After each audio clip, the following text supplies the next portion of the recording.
সম্মানিত উপস্থিতি, তাই বলতেছিলাম যে রাসূল পাক সাল্লাল্লাহু আলাইহি ওয়াসাল্লামকে মহব্বত করতে হলে চারটা জিনিসের প্রয়োজন। কয়টা? নবী আল্লাহ হাবিব বলেছেন, মান আহাব্বা সুন্নতি ফাকাত আহাব্বানি, যে আমার সুন্নতকে ভালোবাসবে সে আমাকে ভালোবাসলো। আমান আহাব্বানি কানা মাই ফিল জান্নাহ, যে আমাকে ভালোবাসবে তাকে নিয়ে আমি জান্নাতে অবস্থান করব। বলেন সুবহানাল্লাহ। প্রত্যেকটা মানুষ চারটা জিনিসকে ভালোবাসে। এক নম্বর হলো জামাল। এক নম্বর কি? জামাল, সুন্দরকে মানুষ ভালোবাসে। দ্বিতীয়ত কামাল অর্থাৎ গুণ।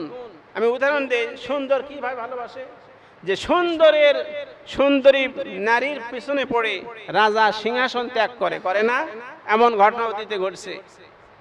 মেয়ে মানুষের মধ্যে এমন জিনিস লুকানো আছে আকর্ষণ, যে আপনাকে 2 মিনিটের মধ্যে 1 মিনিটের মধ্যে আপনাকে রাজ সিংহাসনতে টেনে নামাতে পারে।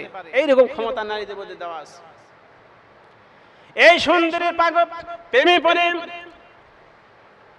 মজনু পাগল হয়ে গেছে লাইলির জন্য। কার জন্য? লাইলির জন্য। এই মজনু লাইলির এলাকার শহরে যাচ্ছে আর হাঁটতেছে, শহরের দেওয়ালে দেওয়ালে রাস্তায় রাস্তায় ঘুরতেছে আর কবিতা পড়তেছে। লাইলির শহরে আমি পথ বয়ে যাই, এ দেওয়ালে ও দেওয়ালে চুমু কেটে যাই, শহরের ভিতর বাঁধে না লাইলির শহরে আমি পথ বয়ে যাই, এ দেওয়ালে ও দেওয়ালে চুমু কেটে যাই, মনের ভিতর শহর বাঁধে না বাসা, শহরের ভিতর যেজন তার ভালোবাসা। মজনু কুকুরকে দেখে কুকুরকে দেখে চুমা খাচ্ছে। এক লোক, এই বেকুব কোথাকার, কুত্তাকে কেউ চুমা খায়? তখন বলতেছে, আমার চোখ যদি তোমার চোখে লাগানো হতো তাহলে তুমি এই কুকুরকে চুমা খেতে। কারণ কুকুরটা হচ্ছে ওই লাইলির বাড়ির কুকুর। তাহলে মহব্বত কি জিনিস? আকর্ষণ। এরপরে কামাল, গুণের কারণে মানুষ ভালোবাসে। আপনার এলাকায় একটা ছেলে এত সুন্দর রেজাল্ট করেছে, বাংলাদেশের মধ্যে ফার্স্ট হয়েছে, এই ছেলেকে আপনি ভালোবাসবেন না? তার পিতা মাতা ভালোবাসবে, আত্মীয় স্বজন ভালোবাসবে, গ্রামবাসী ভালোবাসবে, শিক্ষক ভালোবাসবে। রূপের চাইতে গুণের কদর বেশি। 2 3 নম্বর কারাবাতুন, আত্মীয়তার সম্পর্কের কারণে মানুষ একে অপরকে ভালোবাসে। ভাই বোন, দাদা দাদি, নানা নানি, আত্মীয় স্বজন সবাইকে ভালোবাসে না? বাসে।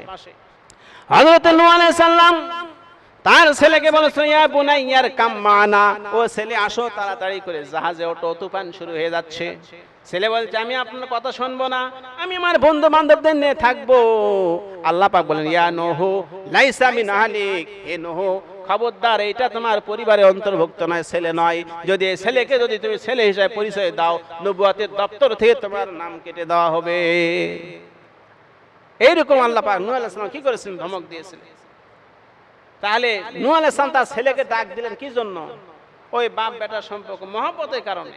কিন্তু আল্লাহ পছন্দ করলেন, যেহেতু ছেলে কি কাফেরদের সাথে আছে, কাফের। এরপরে হযরত ইয়াকুব আলাইহিস সালাম, ইসু আলাইহিস সালাম হারিয়ে যাওয়ার পর কান্নাকাটি শুরু করেছেন, চোখ অন্ধ হয়ে গিয়েছিল। ইসু আলাইহিস সালামকে যখন ভাইরা কূপের মধ্যে নিক্ষেপ করেছিল, ভাইরা আমার এটাও ছিল পিতার সন্তানের প্রতি পিতার মহব্বত। বলেন সুবহানাল্লাহ। 3 নম্বর আত্মীয়তার সম্পর্ক। 4 নম্বর হলো এহসান। এহসানের কারণে, উপকারের কারণে মানুষ একে অপরকে ভালোবাসে। আপনার স্ত্রী কঠিন অসুস্থ, আপনার কাছে টাকা নাই, লাগবে 20,000 টাকা। কত হাজার? 20,000। আপনার কাছে 5,000, 15,000 টাকা।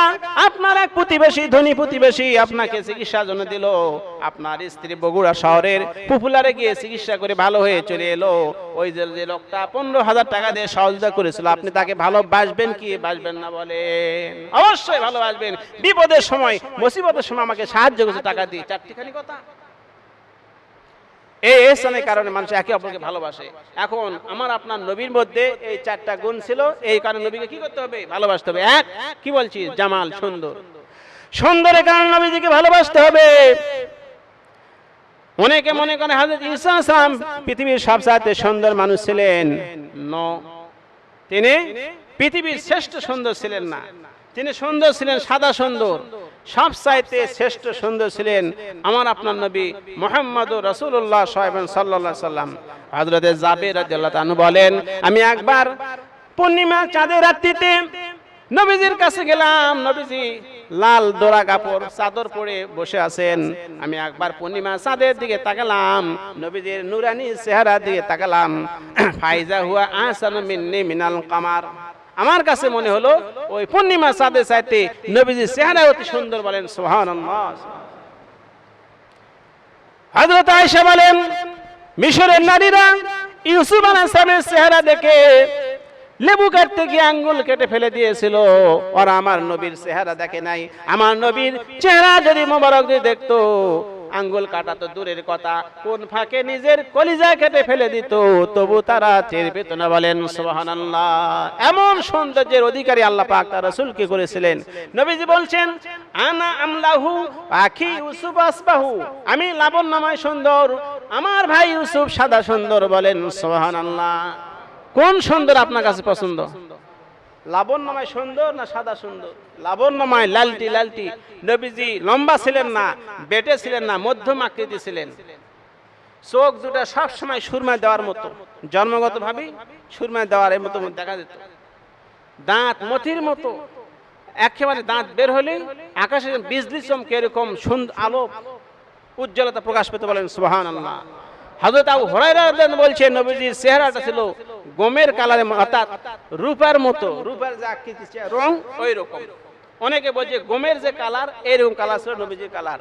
নবীজি বুক মোটা ছিল না, বুকটা সোজা ছিল এবং এখান থেকে নাভি পর্যন্ত চিকন, অর্থাৎ চুলের সরুটা সরু ছিল। তাই সৌন্দর্যের কারণে নবীকে কি করতে হবে? ভালোবাসতে হবে। নবীজি সব সময় তিনি মাথার চুল আঁচড়েতেন, তেল ব্যবহার করতেন, চিরুনি ব্যবহার করতেন। তারপরে তিনি বলেছেন সাহাবায়ে কেরাম যারা দাড়ি রাখবে, মাথায় চুল রাখবে, এরা যেন সুন্দর করে সাজিয়ে গুছিয়ে রাখে। লম্বা চুল তিনি কিসি দিয়ে ছেটে রাখতেন সুন্দর করে, লম্বা 1 মুঠের বেশি ছিল, এইভাবে রাখতেন। সাহাবী কাতাদা রাদিয়াল্লাহু আনহু দাড়ি তারপরে চুল এলোমেলো হয়ে গেছে, নবীর কাছে এসেছেন এলোমেলো অবস্থায়। নবীজি তাকে নিজ হাতে কিসি দিয়ে এগুলি পরিষ্কার করে দিলেন আর বলেছিলেন যে আল্লাহ রাব্বুল আমিন আল্লাহু জামিলুন ওয়া ইউহিব্বুল জামাল, আল্লাহ নিজে সুন্দর, সুন্দরকে পছন্দ করেন। ইসলাম সুন্দর, ইসলাম কি সুন্দর। আল্লাহ রাব্বুল আলামিন বলেন, খুযু যিনাতাকুম ইনদা কুল্লি মাসজিদিন, তোমরা প্রত্যেক নামাজের সময় সুন্দর জামা কাপড় পরিধান করে আসো। কার কথা? আল্লাহর কথা। প্রত্যেকটা নামাজে সুন্দর কাপড়, সুন্দর টুপি, সুন্দর পাঞ্জাবি, সুন্দর লুঙ্গি জামা পরে আসতে হবে। এটা আপনার পুরাতন হোক কিন্তু পবিত্র হতে হবে। ইন্নাল্লাহা ইউহিব্বুল মুতাতাহহিরিন, আল্লাহ পাক পবিত্রতাকে পছন্দ করেন। বলেন সুবহানাল্লাহ। নবীজির সব সময় সাদা সিধা জীবন যাপন করতেন, তবে তার একটা জুব্বা, ইরানের জুব্বা ছিল, তার দাম 27টি উটনি বিক্রি করলে যে দিরহাম হতো, এই পরিমাণ দামের জামা ছিল। বলেন সুবহানাল্লাহ। কোরআনে আয়াত এসেছে, আল্লাহ পাক বলেন, আমি তোমাদেরকে যে সম্পদ দিয়েছি এই সম্পদের প্রকাশ তোমরা প্রকাশ করো, তোমরা কৃপণতা করো কেন? আল্লাহ পাক দেখতে চান, তোমাকে কোটি কোটি টাকা দিয়েছি, তুমি ছেঁড়া গেঞ্জি গায়ে থাকো, ছেঁড়া শার্ট পরে যাও, ময়লাযুক্ত, এটা আল্লাহ দেখতে চান না। এই জন্য নবীজির দামি পোশাকও ছিল।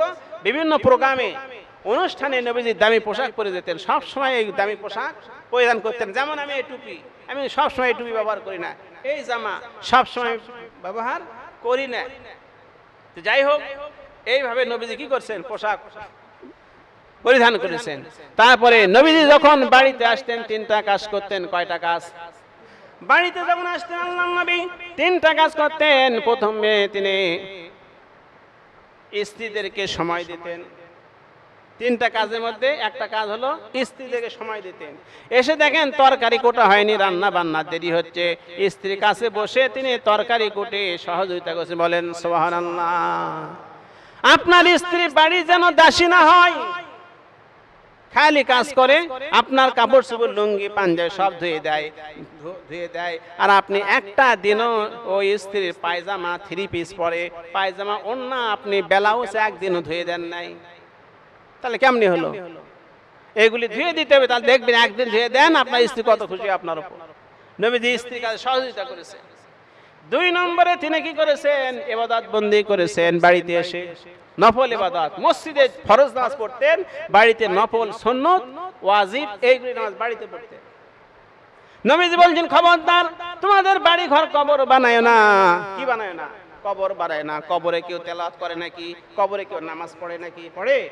কাজী বাড়ি ঘরে যেন এরকম তেলাওয়াতবিহীন না হয়, নামাজবিহীন না হয়, এই জন্য বাড়িতে কোরআন তেলাওয়াত, হাদিস অধ্যয়ন, ইসলামী সাহিত্য সাহাবীদের জীবনে, ওলি আল্লাহদের জীবনে পড়তে হবে। আর সুন্নত নফল সবগুলি বাড়িতে পড়তে হবে। বলেন সুবহানাল্লাহ।